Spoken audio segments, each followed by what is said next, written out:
A big hello and a warm welcome to all of you amazing and beautiful people out there to my channel, The Twin Flame Union. This is the part 3 of my channeling. We will share our story together, love, with one another's support. So love is how the DM is addressing the DF. And I want to say to all of you all that everyone has an individual journey, alright? But we have similar things that we go through. Like the traumas are same, the abuse is similar, the way we understand love. Because what are we here to do on planet Earth? Does anyone think of it sometimes? Okay, if you have thought about it, I'll tell you what it is. We are all here to learn love. Various stages of love. Various types of love.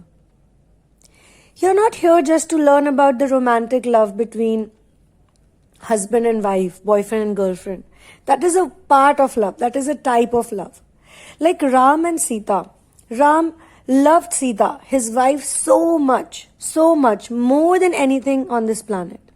She loved him so much, more than anything on this planet. We have a whole saga, we have a whole epic on their love. And still, no matter how many times I watch it, no matter how many times I read it, I go through it, it's never enough for me. Never enough for me. I can never say I'm content. I can keep watching it. Because Ram's love for Sita was so pure. It is so pure. Both of them were separated for such a long time. Till the last moment, they are actually separated. So all of the people who think that being in union is about living under the same roof, that does not apply to everyone. But what is important is the love you have for one another, the respect you have for one another. When Sita and Ram were in exile, they were on a mission. And the mission was to do their own ascension work, to find their way back home. Because Ram was the reincarnation of Vishnu. And Sita was a reincarnation of Lakshmi. And Sita already had her goddess powers. Sita was the first one who got ascended. Because she was the divine feminine. And that's why she lived alone in the forest with her 2 children. She raised the boys. She gave them all the education. And in today's world, what we see education is going to school, going to college, you get a degree, that's it. You study maths, science, which is like the type of maths and science they teach in schools. It's just nonsense basically. You can never even use it. The type of stuff they teach in the school, it's of no good use. If we do, they don't want us to do anything in life. They don't want us to ascend.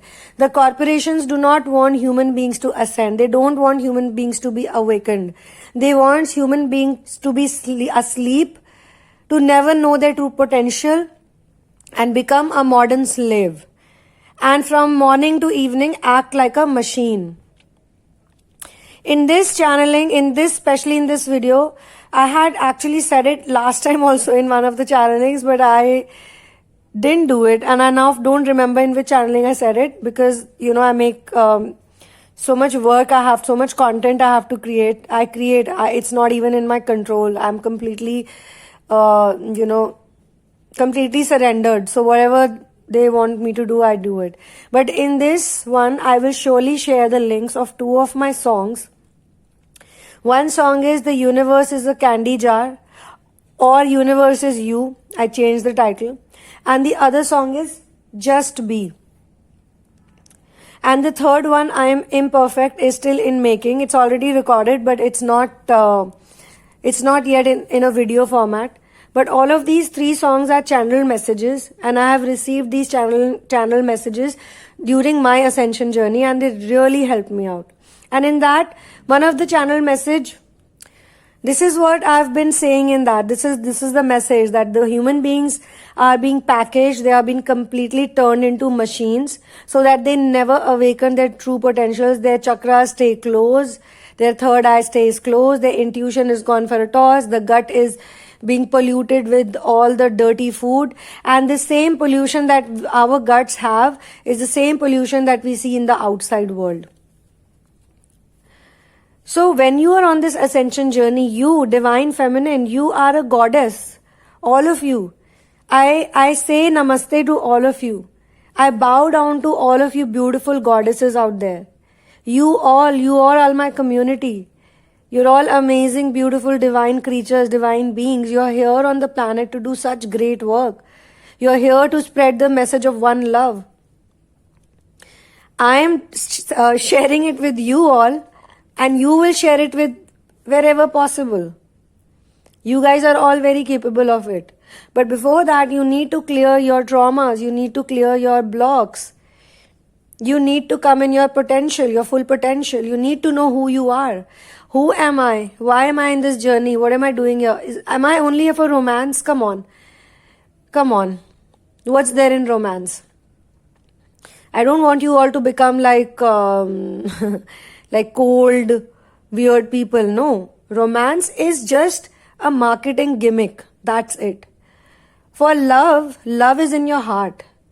If you really love your DM and he really loves you, I'm not even one of those people who will say completely let go. I will say, if you really love him, if you really have faith in universe, if you really have faith in true love, and it has to be true love. It cannot be polluted love. It cannot be like what the karmics do.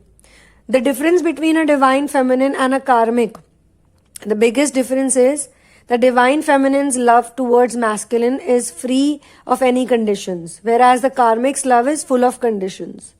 So if you know that you have unconditional love for someone, would you really care about chasing them? Would you really care that they're holding your hand, sitting next to you, looking at your face, looking into your eyes? These are all superficial things, wishing you happy birthday.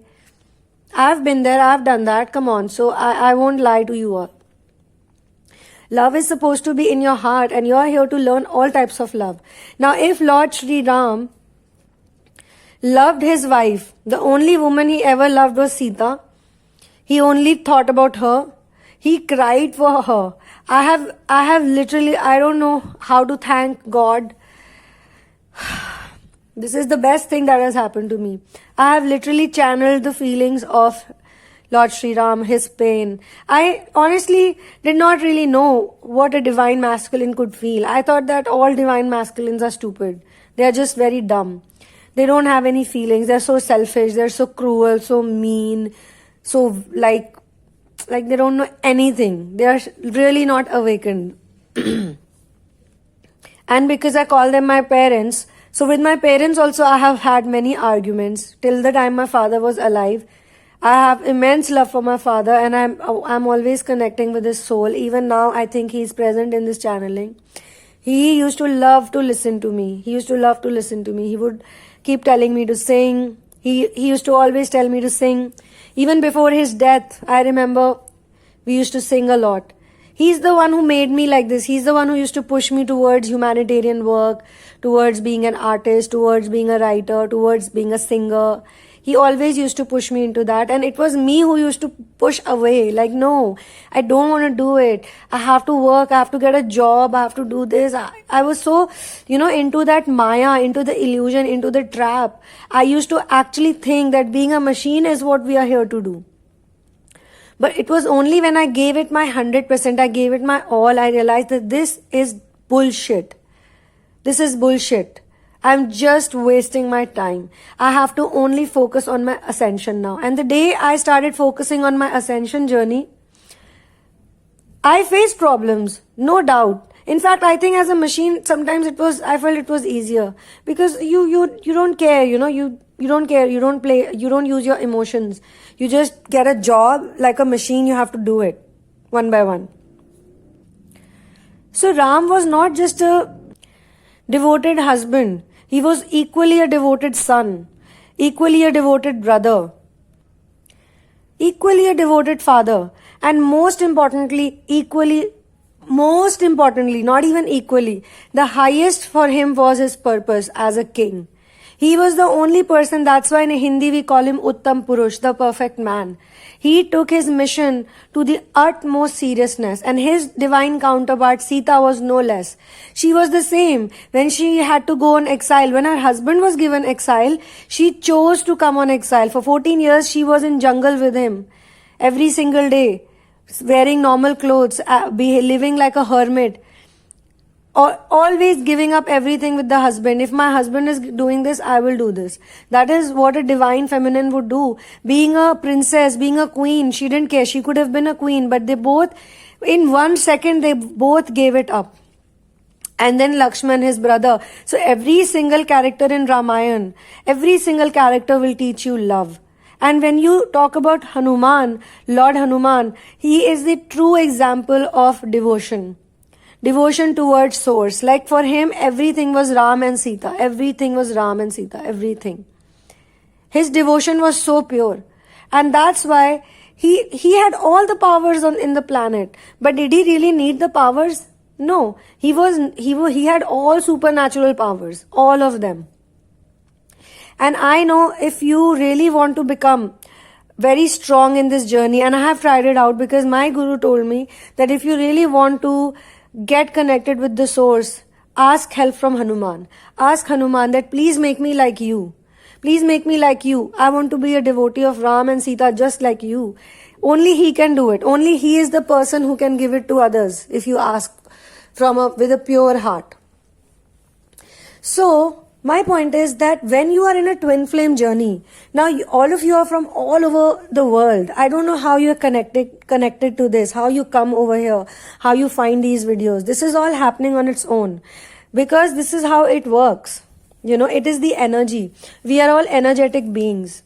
And twin flame journey, twin flame, nobody understands twin flame. That's why I say people just look at the word, look at the introduction, look at, wow, this is I want to be twin flame. I gotta be twin flame, divine feminine or masculine or whatever. Like, it's so cool.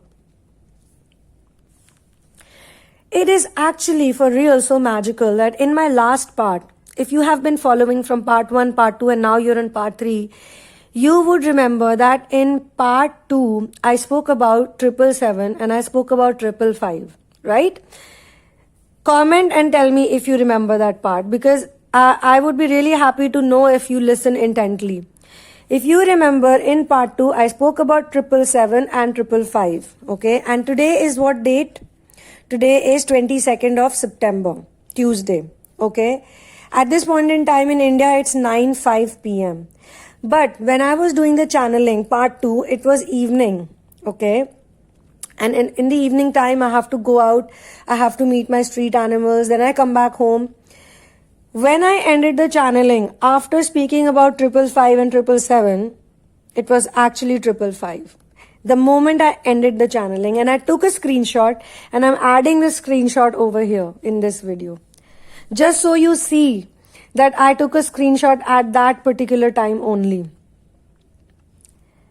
Imagine you speak about something and you see that happening in front of you. These are the signs you get from the universe, and this is just a technology sign because obviously when you're on the machine, you're on the device, on the camera, you can see the time. But there are so many other signs and synchronicities that happen on a daily basis. It's like telling you that your connection with the source is strong. It is valid. Now the 7 chakras that are responsible for building this love in you, they get awakened with the help of true love. True love is the thing. It's the energy, it's the power that awakens it. Now that true love can come from seeking true love from your parents, from your family. Actually, it starts right from there. In the childhood. Everything starts in the childhood. Always remember that. And from there, this whole emotion of abandonment or getting too much love, this all starts moving into other areas of our life. So we need to be very careful. So these 7 chakras, they are saying, these guides are saying to me